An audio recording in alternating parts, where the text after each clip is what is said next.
Now here's something you don't see every day, not just the guts of it, but the device in its entirety. Can you guess what it is based on the design?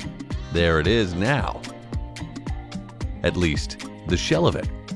What you saw before were the internal components of this very significant piece of hardware.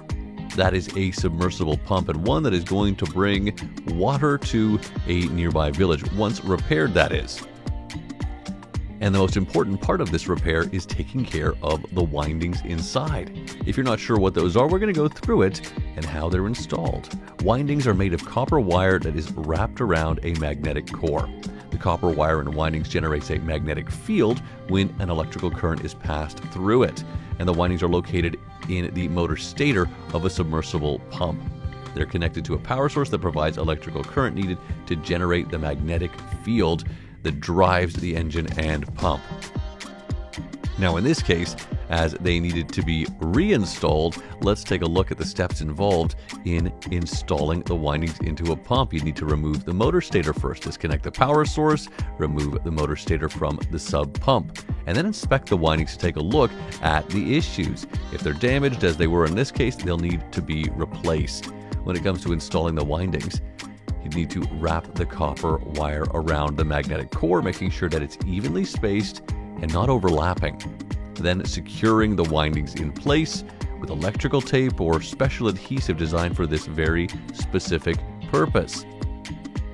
From there, once the motor stator is done, everything's being wound, you can reinstall it into the actual submersible pump, and then of course reconnect the power source. This is the last step before you're actually able to test the pump to ensure that it's functioning correctly.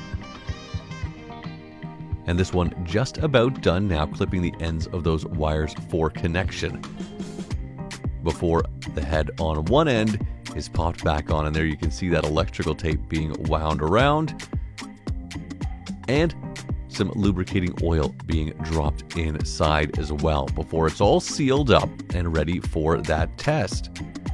A current will be run through to see if it works properly. Once it's all sealed up, and if in fact it passes the test, then it can be returned. And how important would that be? Just imagine getting back the device that brings that life-giving resource that is water to your village. And once it's back, it's going to need to be lowered back into the well, no less.